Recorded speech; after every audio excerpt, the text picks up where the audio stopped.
Good evening all of you. स्वागत है आप सभी मित्रों का आज की मुलाकात में, आज की चर्चा में। आज जो हम बातचीत करने वाले हैं वो मॉड्यूल सी का एक इंपॉर्टेंट टॉपिक है। मॉड्यूल सी में एक टॉपिक आप देखते हैं जहां पर दो आपके अधिनियमों की बातचीत की गई है, reserve bank of India act 1934 और बैंकिंग रेगुलेशन एक्ट 1949। इन दो पर आज हमारी बातचीत होने वाली है। हर साल यहां से 2 से 3 क्वेश्चंस बनते हैं। आज हमारी जो बात होगी इन्हीं मुद्दों पर होने वाली है।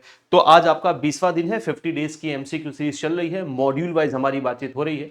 पूरा का पूरा सिलेबस हम एमसीक्यू के थ्रू भी कवर कर रहे हैं, यानी एमसीक्यू के माध्यम से भी आपको सारा टॉपिक पढ़ाया जा रहा है, बताया जा रहा है। एमसीक्यू के थ्रू आप अपना सिलेबस कवर करिए, एमसीक्यू पर प्रैक्टिस करिए। यहां से अगर आप ठीक से चीजें तैयार कर रहे हैं तो आराम से आपका पेपर क्लियर हो जाएगा, कोई दिक्कत उसमें नहीं होगी। शुरू करते हैं आज की शाम का सबसे पहला सवाल। मॉड्यूल सी पर हमारी चर्चा चल रही है। शाम की सबसे पहला सवाल आज देखते हैं क्या है। क्वेश्चन नंबर 1 हमसे ये कह रहा है, according to section 5B of BR act 1949, which of the following elements must coexist for an institution to be regarded as carrying on banking? आपको ये बताना है कि सेक्शन 5B क्लियर है। सेक्शन 5 का सबसेक्शन बी जो बीआर एक्ट का section 5B है, आपको ये बताना है उसके अकॉर्डिंग इनमें से कौन सा ऐसा एलिमेंट है जो को एग्जिस्ट करना चाहिए किसी भी ऑर्गेनाइजेशन या इंस्टीट्यूट को बैंकिंग बिजनेस कर रहा है वो मानने के लिए। नहीं, अगर वो बैंकिंग कर रहा है तो इसमें से कौन कौन सी एक्टिविटीज है जो होनी चाहिए। Acceptance of deposit from the public, वो पब्लिक से डिपॉजिट एक्सेप्ट करता हो। पर्पस ऑफ क्या है, पर्पस ऑफ लेंडिंग और इन्वेस्टमेंट ऑफ डिपॉजिट, जो ये डिपॉजिट एक्सेप्ट कर रहा है उसका पर्पस है लेंडिंग करना और इन्वेस्टमेंट करना। सी कह रहा है कि repayment of deposit on demand और अदरवाइज, और सी कह रहा है कि ये जो आपने डिपॉजिट एक्सेप्ट किया है ये रीपेबल होगा, इसको रीपेमेंट करना होगा डिमांड पर या अदरवाइज। डी कह रहा ऑल ऑफ द अबव, ये सारे के सारे एक साथ को एग्जिस्ट करने चाहिए, तभी हम उसको बैंकिंग मानते हैं। तब तक आप इसका आंसर करिए, बहुत इंपॉर्टेंट क्वेश्चन ये। सेक्शन 5B पर क्वेश्चन बनता रहता है, जैसे पिछले वाले अगर सीआईबी के पेपर में आप देखेंगे तो सीआईबी की बात मैं कर रहा हूं, सीआईबी में ये टॉपिक आपको सीआईबी में भी मिलेगा, तो वहां पर 5B सेक्शन 35 पूछा गया। अब चूंकि दोनों ही पेपर आईएबीएफ डिजाइन करता है तो पूरी पॉसिबिलिटी होती है कि ये सेक्शन आपसे जेआईबी में भी पूछा जाए, क्योंकि आपके सिलेबस में भी है। सेक्शन 5B बहुत इत्मीनान से समझिएगा, सेक्शन 5B जो है भैया ये बात करता है बैंकिंग की, यानी सेक्शन 5B बीआर एक्ट का डेफिनेशन देता है कि बैंकिंग किसको कहा जाता है। सेक्शन 5B की बात अगर हम करें, यहां लिख देता हूं, सेक्शन 5B ये बात करता है बैंकिंग की, यानी बैंकिंग क्या होती है। और इसका अगला सेक्शन, सेक्शन 5 का सबसेक्शन सी बताता है बैंकिंग कंपनी किसको कहते हैं। तो बैंकिंग का मतलब होता है पब्लिक डिपॉजिट को एक्सेप्ट करना। किस लिए एक्सेप्ट करना, उसका पर्पस होगा उसकी लेंडिंग करना और इन्वेस्टमेंट करना। और ये जो आपने डिपॉजिट एक्सेप्ट किया है रीपेबल भी होगा और ये विड्रॉलेबल भी होगा। जो भी इंस्टीट्यूशन ये काम कर रहे हैं, यानी अगर ये सारे कामों को मिलाएं तो इसे बैंकिंग कहा जाता है। और जो भी इंस्टीट्यूशन इस काम को करें, यानी 5B वाला फंक्शन परफॉर्म कर रहे हैं सेक्शन 5C के अंतर्गत, उसको हम बैंकिंग कंपनी कहते हैं। तो ये सारे के सारे स्टेटमेंट आपके बिल्कुल दुरुस्त आंसर है भैया, यानी सारा का सारा को एग्जिस्ट करना चाहिए, तभी हम उसे बैंकिंग कहेंगे। यानी D option is the correct option, D option is the right option. Question number 1 के लिए, क्वेश्चन नंबर 2 के लिए आते हैं भैया। अब कथन और कारण पर ये क्वेश्चन है, क्लियर है। कथन आपको पढ़ना और ये बताना है कि इसका ये जो कारण दिया गया है वो सही है या नहीं है, या उसको सही एक्सप्लेन कर पा रहा है कि नहीं कर पा रहा है। असर्शन है section 22 empowers RBI to regulate entry of new business. जो सेक्शन 22 है ये आरबीआई को एम्पावर करता है, उसको ये ताकत देता है कि वो नए बैंकों की एंट्री कर सकता है। क्यों कर सकता है, क्योंकि इसका रीजन ये है कि licensing help ensure only financially sound and professionally managed bank operate in India. जो लाइसेंसिंग की प्रक्रिया भारत में, या जो लाइसेंसिंग है वो ये इंश्योर करता है कि केवल financially sound professionally managed bank ही भारत के अंदर ऑपरेट करें, इसीलिए सेक्शन 22 के अंतर्गत लाइसेंसिंग की व्यवस्था की गई है। अब ए कह रहा, मैंने आपको क्लू भी दे दिया अगर आपने मेरे सारे स्टेटमेंट को ठीक से समझा होगा तो। ऑप्शन ए कह रहा है कि आपका ए और आर दोनों सही है और रीजन असर्शन को सही तरीके से एक्सप्लेन कर पा रहा है। ऑप्शन बी कह रहा है कि दोनों सही है लेकिन रीजन असर्शन को सही तरीके से एक्सप्लेन नहीं कर पा रहा है। सी कह रहा है कि ए तो सही है लेकिन आर गलत है। डी कह रहा है कि ए गलत है लेकिन आर सही। क्या होगा दुरुस्त आंसर भैया क्वेश्चन नंबर 2 पर। तब तक आप लोग इसका आंसर करिए, मैं इसका पूरा कॉन्सेप्ट आपको बताता चलता हूं। देखिए बाबू, सेक्शन 22 बहुत इंपॉर्टेंट है, आंसर करते चलिए आप लोग। अगर हम बात करें सेक्शन 22 ऑफ आरबीआई एक्ट का, क्लियर है, अगर हम बात करें सेक्शन 22 ऑफ आरबीआई एक्ट तो वहां पर क्या है, और अगर हम बात करें सेक्शन 22 ऑफ बीआर एक्ट का तो वहां पर क्या है, क्लियर है। और ये जो क्वेश्चन बना है ये बीआर एक्ट पर ही बना है कि बीआर एक्ट का सेक्शन 22 किसकी बात करता है। तो ये जो सेक्शन 22 की बात की गई है ये बीआर एक्ट की गई है, याद रखिएगा ना, ये किसकी बात हो रही है, ये बीआर एक्ट की बात हो रही है। तो अगर सेक्शन 22 आरबीआई अधिनियम का है तो ये बात करता है इशू ऑफ करेंसी नोट। किसकी बात करता है भैया, इशू ऑफ करेंसी नोट, यानी सेक्शन 22 ऑफ आरबीआई एक्ट ये आरबीआई को ताकत देता है कि वो करेंसी जारी कर सकता है, इश्यू ऑफ करेंसी नोट। तो करेंसी नोट जारी करने की ताकत आरबीआई अधिनियम सेक्शन 22 के अंतर्गत आरबीआई को दी गई है। और अगर ये सेक्शन 22 बीआर एक्ट का है तो इसके अंतर्गत आरबीआई बैंकों को लाइसेंस इश्यू करता है, इश्यू ऑफ लाइसेंस। क्या है भैया? लाइसेंस जारी करता है। तो सेक्शन 22 बीआर एक्ट के अंतर्गत आरबीआई बैंकों को लाइसेंस देता है। सेक्शन 22 आरबीआई अधिनियम के अंतर्गत बैंक इशू कर आरबीआई करेंसी नोट इशू कर सकता है। अब सेक्शन 22 के कुल 6 सबसेक्शन आपको देखने को मिलेगा। सेक्शन 22 सबसेक्शन 1 2 3 4 5 6, यानी इसी सेक्शन 22 में लाइसेंस देने की भी बात कही गई है, लाइसेंस कैंसिलेशन की भी बात की गई है। सेक्शन 22 के सबसेक्शन 1 से लेकर सबसेक्शन 3 तक लाइसेंस देने की प्रक्रिया है। सबसेक्शन 4 से लेकर सबसेक्शन 6 तक लाइसेंस कैंसिलेशन, उसके अगेंस्ट अपील सेंट्रल गवर्नमेंट के पास करने की प्रक्रिया दी गई है। अब आप में से जिन्होंने भी इसका ए आंसर किया है, बिल्कुल दुरुस्त आंसर किया है। सेक्शन 22 के अंतर्गत ही आरबीआई लाइसेंस देता है, इसका मतलब आरबीआई इंपावर करता है आरबीआई को ये सेक्शन कि वो नए बैंकों की एंट्री कर सकता है। और लाइसेंसिंग इसलिए की जाती है ताकि financially sound, professionally managed bank ही भारत में ऑपरेट कर पाए। तो ए ऑप्शन बिल्कुल दुरुस्त ऑप्शन है इस पर्टिकुलर क्वेश्चन के लिए, बिल्कुल दुरुस्त आंसर भी है। क्वेश्चन नंबर 3 पर आते हैं।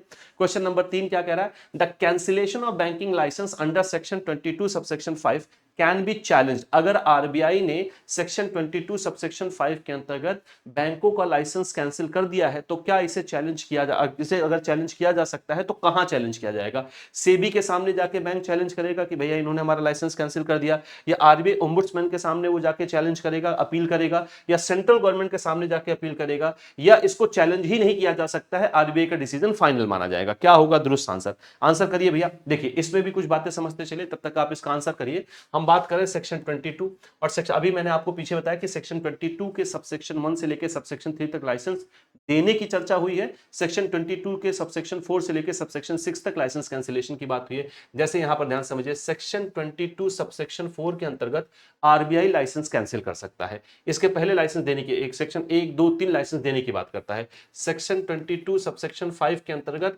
इसको चैलेंज किया जा सकता है, जिस पर ये क्वेश्चन बना हुआ है। सेक्शन 22 सबसेक्शन 6 के अंतर्गत सेंट्रल गवर्नमेंट का जो डिसीजन होगा, अगर कोई कॉन्ट्रैरी प्रूव नहीं हो रहा है तो वो फाइनल माना जाएगा। इसका मतलब ये है। अब आते हैं भैया, सफिशिएंट टाइम आप लोगों ने इस क्वेश्चन पर ले लिया है। सेक्शन 22 सबसेक्शन 5 के अंतर्गत आरबीआई अगर लाइसेंस को कैंसिल कर देता है तो बैंकों के पास समय होता है, बैंकों को ये ताकत दी जाती है कि वो अपील कर सकते हैं। किसके पास अपील करेंगे? सेंट्रल गवर्नमेंट के पास अपील करेंगे। और कितने दिनों के अंदर अपील करेंगे? With in 30 days. कितने दिनों के अंदर? With in 30 days. 30 डेज कब से ही गिना जाएगा? जब आरबीआई ने आपके लाइसेंस कैंसिलेशन का कम्युनिकेशन आपको दिया, कम्युनिकेट आपको किया, उस दिन से 30 दिनों के अंदर आप सेंट्रल गवर्नमेंट के पास जाके अपील कर सकते हो। यानी लाइसेंस कैंसिलेशन के मामले में आरबीआई का डिसीजन फाइनल नहीं होता है, इसके अगेंस्ट बैंक 30 दिनों के अंदर जाके सेंट्रल गवर्नमेंट के पास अपील कर सकते हैं। C answer is the correct answer. Clear है? अच्छा, यहां पर देखिए एक्सप्लेनेशन भी हमारे टाइपराइटर साहब ने लिखा है, बढ़िया लिखा। Under section 22 subsection 5 any banking company aggrieved by the decision of the Reserve Bank cancelling a licence under this section. तो सेक्शन 22 का सबसेक्शन 5 ये कहता है कोई भी बैंकिंग कंपनी जो पीड़ित है, अग्रीव्ड है आरबीआई के लाइसेंस कैंसिलेशन करने वाले डिसीजन से इस सेक्शन के अंतर्गत, तो वो क्या कर सकता है? Within 30 days from the date of which such decision is communicated. तो जिस दिन उसको जिस डेट को आपको डिसीजन कम्युनिकेट किया गया है, उसके 30 दिनों के अंदर आप क्या कर सकते हैं? अपील कर सकते हैं। Communicated to it appeal to the central government. तो उसके 30 दिनों के अंदर क्या किया जा सकता है? अपील किया जा सकता है सेंट्रल गवर्नमेंट के पास। क्वेश्चन नंबर 4 पर आते हैं। क्वेश्चन नंबर 4 कह रहा है which of the following business या businesses are prohibited for banks under section 8 of the banking regulation act 1949। तो बैंकिंग रेगुलेशन एक्ट 1949 के सेक्शन 8 के अंतर्गत इनमें से कौन से ऐसे बिजनेस है जिनको बैंक नहीं कर सकता है, जो बैंकों के लिए प्रोहिबिटेड है? ऑप्शन ए कह रहा है बाइंग और सेलिंग और बार्टेनिंग ऑफ गुड्स डायरेक्टली और इनडायरेक्टली। बैंक डायरेक्टली या इनडायरेक्टली ना तो वस्तुओं को, यहां पर गुड्स की बात हो रही है, सर्विसेज बैंक बेच सकता है, बैंक सर्विस ही आपको देता है, सर्विसेज तो बेच सकता है, लेकिन गुड्स को ना तो वो डायरेक्टली ना तो इनडायरेक्टली ना तो बेच सकता है, ना तो खरीद सकता है, ना तो उनका विनिमय, ना तो उनका एक्सचेंज कर सकता है, नहीं बार्ट नहीं कर सकता है। बी करा इंगेजिंग डायरेक्टली और indirectly in trading activities and undertake trading risk. अगर वो ना तो क्या नाम है डायरेक्टली इनडायरेक्टली वो इंगेज हो सकता है किसी ट्रेडिंग एक्टिविटीज में, ना ही वो कोई ट्रेडिंग रिस्क ले सकता है। अगर वो इंगेज हो रहा है तो ये प्रोहिबिटेड होगा। आपको बताना है कि ये सही है कि नहीं सही है। सी कह रहा है कि दोनों के दोनों उसके लिए प्रोहिबिटेड है, यानी जो ए में फंक्शन लिखा गया, जो बी में फंक्शन लिखा गया, दोनों प्रोहिबिटेड है। डी कह रहा है नीदर ए नॉर बी, ना तो ए ना ही बी। आंसर इसका करिए भैया। देखिए तब तक आप लोग इसका आंसर करिए। मैं बीआर एक्ट के दो इंपॉर्टेंट सेक्शन आपको और बता देता हूं। बीआर एक्ट 1949 का सेक्शन 5 सेक्शन 5 बी के बारे में तो हम लोगों ने पढ़ा ही। सेक्शन 6 चर्चा करता है भैया, सेक्शन 6 चर्चा करता है कि बैंक कौन कौन से बिजनेस ट्रांजैक्ट कर सकता है। सेक्शन 6 कहता है कि बैंक कौन कौन से बिजनेस ट्रांजैक्ट कर सकता है, कौन कौन से बिजनेस ट्रांजैक्ट कर सकता है, सेक्शन 6 कहता है। और सेक्शन 8 कहता है कि बैंकों के लिए कौन कौन सा बिजनेस प्रोहिबिटेड है। जैसे सेक्शन 8 पर ही क्वेश्चन बना है, बैंकों के लिए कौन कौन सा बिजनेस क्या है भैया, प्रोहिबिटेड है, ये बताता है सेक्शन 8। आंसर करिए, सफिशिएंट समय हम लोगों ने इस पर्टिकुलर क्वेश्चन पर ले लिया है। क्वेश्चन नंबर 4 पर आंसर करो भैया, बैंक कौन कौन सा बिजनेस यहां पर नहीं कर सकता है। क्लियर है, सफिशिएंट टाइम हम लोगों ने ले लिया है।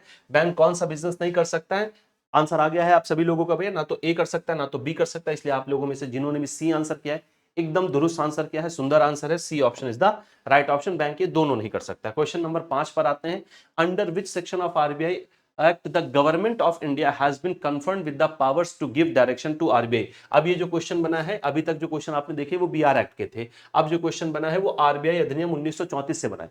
तो आरबीआई एक्ट 1934 का कौन सा सेक्शन है जो गवर्नमेंट को ये ताकत देता है कि वो आरबीआई को निर्देश या डायरेक्शन दे सकता है? सेक्शन 6 के अंतर्गत ऐसा है, सेक्शन 7 के अंतर्गत ऐसा है, सेक्शन 8 के अंतर्गत ऐसा है, सेक्शन 9 के अंतर्गत ऐसा है। आंसर करिए, reserve bank of India act की बात हो रही है, आरबीआई अधिनियम की बात हो रही है भैया।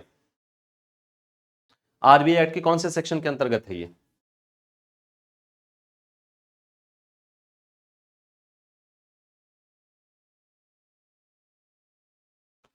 आगे बढ़े, चलिए। क्लियर है, आप में से जिन्होंने भी सेक्शन 7 आंसर किया है, यानी बी ऑप्शन दिया है, बिल्कुल दुरुस्त आंसर दिया है। B option is the right option. Section 7 के अंतर्गत डायरेक्शन देने की ताकत मिलती है। और ये जो सेक्शन 8 और सेक्शन 9 है ना आरबीआई अधिनियम का, ये भी बहुत इंपॉर्टेंट है। सेक्शन 8 आरबीआई के सेंट्रल बोर्ड की बात करता है। किसकी बात करता है? आरबीआई के सेंट्रल बोर्ड की बात करता है, आरबीआई के सेंट्रल बोर्ड की बात करता है।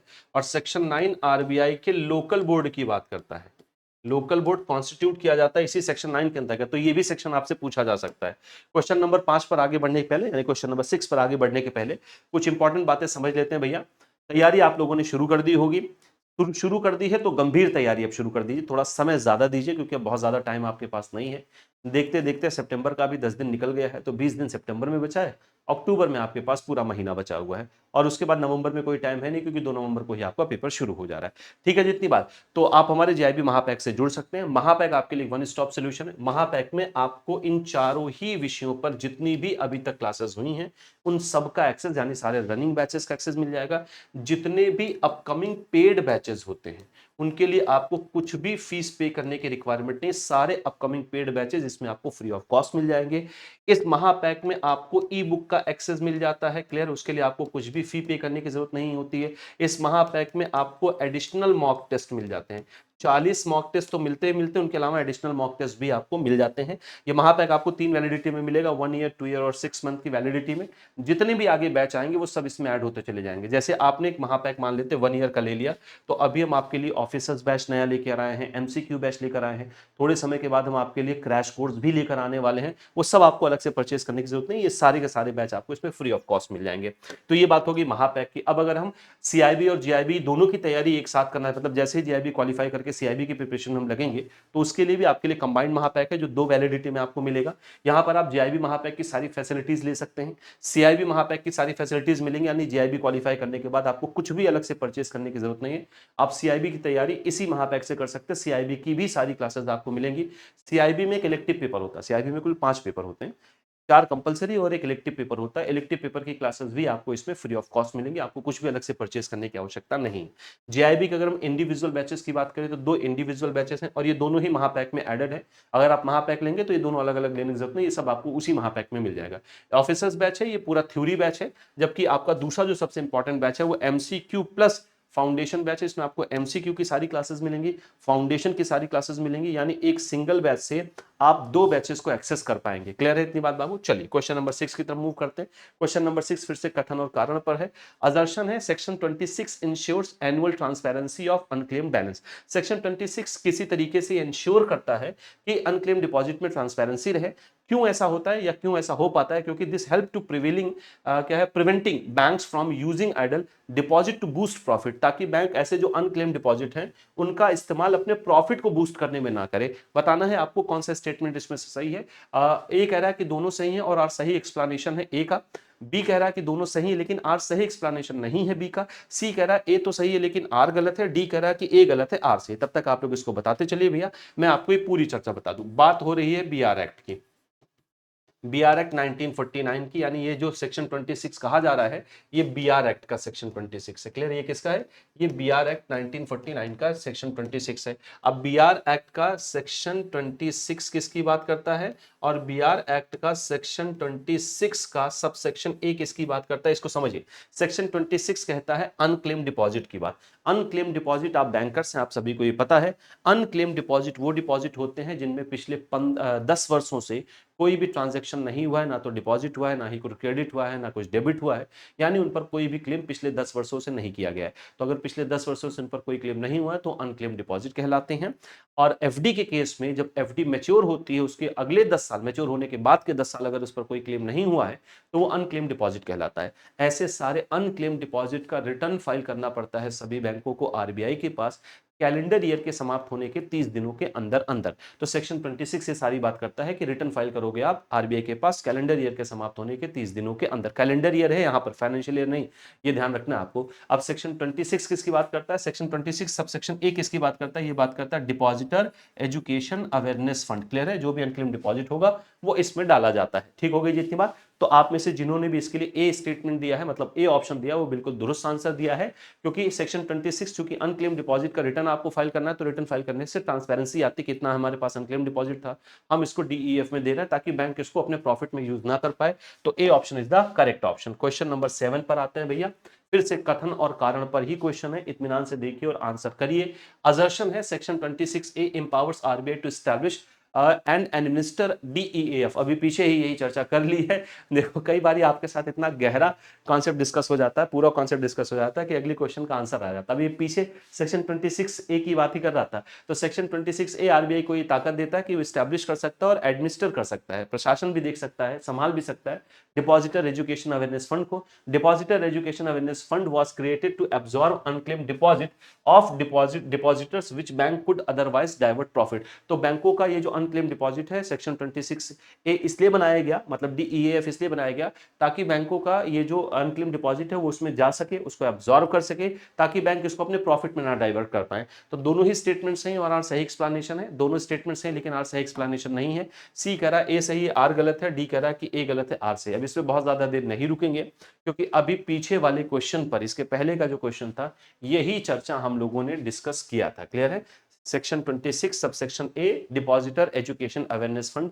आप मित्रों में से भी जिन्होंने भी इस क्वेश्चन के लिए भी ए आंसर चुना है, बिल्कुल दुरुस्त आंसर चुना है बाबू। A option is the correct option. बहुत सुंदर है, A option is the right option. दोनों सही हैं और सही एक्सप्लेनेशन है आर ए का। क्लियर है? आगे बढ़ते हैं, क्वेश्चन नंबर 8 पर आते हैं। क्वेश्चन नंबर 8 क्या कह रहा है? Which section of the Banking Regulation Act 1949 deals with the use of the word bank, banker, banking और banking company? ठीक है, कौन सा सेक्शन है जो बताता है, जो रेगुलेट करता है ऐसे शब्दों के उपयोग को, कि बैंक जो है ऐसे शब्दों का उपयोग करेंगे या नहीं करेंगे वो आपको बताना है, लेकिन ऐसे शब्दों को रेगुलेट करता है जैसे शब्द कौन से? बैंक, बैंकर, बैंकिंग या बैंकिंग कंपनी। अब कौन सा सेक्शन है? सारे के सारे बीआर एक्ट के सेक्शन यहाँ लिखे गए हैं, सेक्शन 4, 5, 6, सेक्शन 7 और 6, सेक्शन 9। तो 4, 5, 7, 9 क्लियर है? आप लोग तब तक इसका आंसर करिए, मैं आपको पूरी बात बता देता हूं। देखिए, जो भी सेक्शन आपका इसका आंसर बनेगा वो क्या कहता है, जो भी इसका आंसर बनेगा, तो मैं जो बोल रहा हूं बस उसके आगे आप सेक्शन सब जोड़ दीजिएगा, बात पूरी कंप्लीट हो जाएगी। तो जो भी सेक्शन आपका इस पर आंसर बनेगा, मान लेते हैं कि आपका आंसर है डैश सेक्शन, है ना, सेक्शन डैश यहाँ पर, तो यहाँ पर आप सेक्शन जोड़ लीजिएगा, आगे की बात मैं इसकी बता दे रहा हूं। ये पर्टिकुलर सेक्शन ये कहता है कि बैंकिंग कंपनी के अलावा, असल में ये सेक्शन रिस्ट्रिक्शन की बात करता है। कैसे शब्दों की रिस्ट्रिक्शन की? इन सब शब्दों की। बैंकिंग कंपनी के अलावा कोई भी और कंपनी अपने नाम के किसी भी हिस्से में बैंक, बैंकिंग, बैंकर, ये सब कंपनी उम्पनी जैसे, मतलब बैंकिंग कंपनी जैसे शब्दों का इस्तेमाल नहीं करेगा। तो बैंकिंग कंपनी के अलावा कोई ये सब इस्तेमाल नहीं कर सकता है।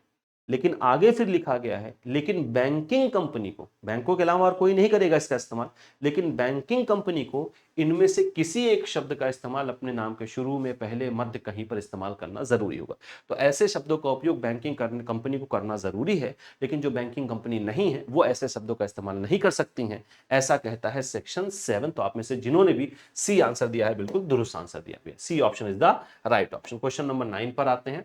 Which of the following correctly represent the maximum composition of the Central Board of Directors of RBI under Section 8 of the RBI 1934? अभी पीछे मैंने आपको सेंट्रल सेक्शन 8 के बारे में बताया था, आरबीआई अधिनियम का सेक्शन 8 बताता है आरबीआई के सेंट्रल बोर्ड के बारे में, सेक्शन 9 बताता है लोकल बोर्ड के बारे में। तो सेंट्रल बोर्ड के बारे में भैया आप जरा बताओ कि आरबीआई के सेंट्रल बोर्ड में इनमें से कौन सा कंपोजिशन सही है, या आरबीआई के सेंट्रल बोर्ड में कितने मैक्सिमम मेंबर होते हैं? एक governor, 2 deputy governor, 6 director, 2 government official होते हैं, या 5 एक गवर्नर, 5 डिप्टी गवर्नर होते हैं, 5 नॉमिनेटेड डायरेक्टर होते हैं, 4 डायरेक्टर लोकल बोर्ड से आते हैं? या सी कह रहा है कि एक गवर्नर होता है, डिप्टी गवर्नर होते हैं, किसी भी नंबर में हो सकते हैं, 2 3 4 5 कुछ भी हो सकते हैं, एंड ऑल गवर्नमेंट ऑफिशियल्स होते हैं केवल इसमें? या डी कह रहा है कि गवर्नर होता है एक और मैक्सिमम 4 डिप्टी गवर्नर होते हैं, अप टू 4 डिप्टी गवर्नर का मतलब मैक्सिमम 4 डिप्टी गवर्नर हो सकते हैं, 10 नॉमिनेटेड डायरेक्टर होते हैं, 4 डायरेक्टर आते हैं लोकल बोर्ड की तरफ से, और 2 गवर्नमेंट ऑफिशियल्स होते हैं जिनको सेंट्रल गवर्नमेंट अपॉइंट करता है। क्या होगा इसके लिए दुरुस्त आंसर? दिया आंसर करिए, दुरुस्त आंसर क्या होगा? दुरुस्त स्टेटमेंट क्या होगा? ये आसान सा क्वेश्चन, इसमें आप सब लोग विधिवत तरीके से इससे परिचित होंगे। देखिए, आरबीआई एक्ट 1934 के सेक्शन 8 में सेंट्रल बोर्ड की बात की गई है। सेंट्रल बोर्ड में कौन होता है? एक गवर्नर होता है, मैक्सिमम 4 डिप्टी गवर्नर हो सकते हैं, 10 नॉमिनेटेड डायरेक्टर हो सकते हैं, 4 लोकल बोर्ड है, हर लोकल बोर्ड से एक ऑफिसर आते हैं, तो 4 लोकल बोर्ड से यहाँ पर आते हैं, 2 गवर्नमेंट ऑफिशियल होते हैं, गवर्नमेंट ऑफ इंडिया की तरफ से अपॉइंट किए जाते हैं। आप में से जिन्होंने भी डी आंसर किया है बहुत सुंदर, दुरुस्त आंसर किया है भैया। तो D option is the correct option for this particular question. Question number 10 पर आते हैं। Which section of the RBI Act 1934 deals with the local board, their constitution and function? अभी पीछे यही चर्चा की है, तो आप लोग तब तक इसका आंसर करिए। सेक्शन 8 बात करता है सेंट्रल बोर्ड की, लेकिन सवाल लोकल बोर्ड का है, ध्यान दीजिएगा, जल्दबाजी में आंसर नहीं करना है। सेक्शन 8 बात करता है लोकल बोर्ड की, तो कौन सा इसकी क्या नाम है, सेंट्रल बोर्ड की, सॉरी सेंट्रल बोर्ड की, तो कौन सा सेक्शन है जो लोकल बोर्ड उनके कॉन्स्टिट्यूशन वगैरह की बात करता है?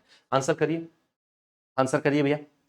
क्लियर है? बहुत ज्यादा देर इस पर नहीं रुकेंगे क्योंकि इस क्वेश्चन को मैंने पीछे कई बार आपके साथ डिस्कस किया है, बहुत बार इस क्वेश्चन को मैंने आपके साथ डिस्कस किया हुआ है। बढ़े आगे। देखिए, अभी पीछे ही चर्चा हुई है, सेक्शन 8 बात करता है सेंट्रल बोर्ड की, और सेक्शन 9 बात करता है लोकल बोर्ड की। किसकी बात करता है भैया?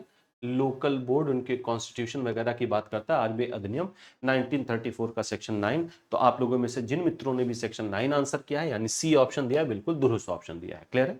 तो आज के लिए ये 10 क्वेश्चन थे जो आपके banking regulation act 1949, reserve bank of India 1934 से चर्चा हुई थी। आगे हम लगातार मुलाकात करते रहेंगे। ये क्लास आपकी चलती है 7 से 7:30 के मध्य, और आपके साथ में मुलाकात करता हूँ ट्यूसडे से संडे। मंडे आपका वीक ऑफ होता है। बाकी महापैक और नए इंडिविजुअल बैचेस के विषय में आपको सारी सूचना दे दी गई है। आप में से अगर किसी मित्र का केवल एक ही सब्जेक्ट रुका है, सिंगल सब्जेक्ट अगर रुका है, तो उनको पूरा बैच लेने की आवश्यकता नहीं, आप केवल एक बैच भी ले सकते हैं। जो विषय आपका रुका, आपसे उसी विषय को परचेज कर सकते हैं। चारों ही सब्जेक्ट आपको इंडिविजुअल सब्जेक्ट के रूप में यहाँ पर दिखाई दे रहे हैं। क्लियर है? आप इनमें से कोई भी सब्जेक्ट ले सकते हैं जो विषय आपका रुका हो। ये फिजिकल बुक्स ले सकते हैं अपनी प्रिपरेशन के लिए, अच्छी किताब है, बहुत अच्छे रिव्यूज भी इसके आए हुए हैं।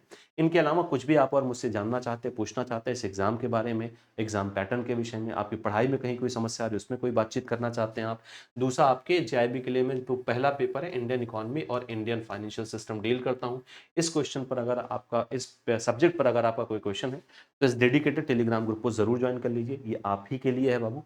क्लियर है? और अगर इस क्यूआर कोड को स्कैन करके ज्वाइन करने में कोई दिक्कत आ रही है, तो टेलीग्राम पर आप सर्च करिए आशीष सर जेआईबी सीआईबी एग्जाम्स, आप इस माध्यम से भी मुझसे जुड़ सकते हैं। ठीक है जी, आज के लिए इतनी ही चर्चा रखते हैं।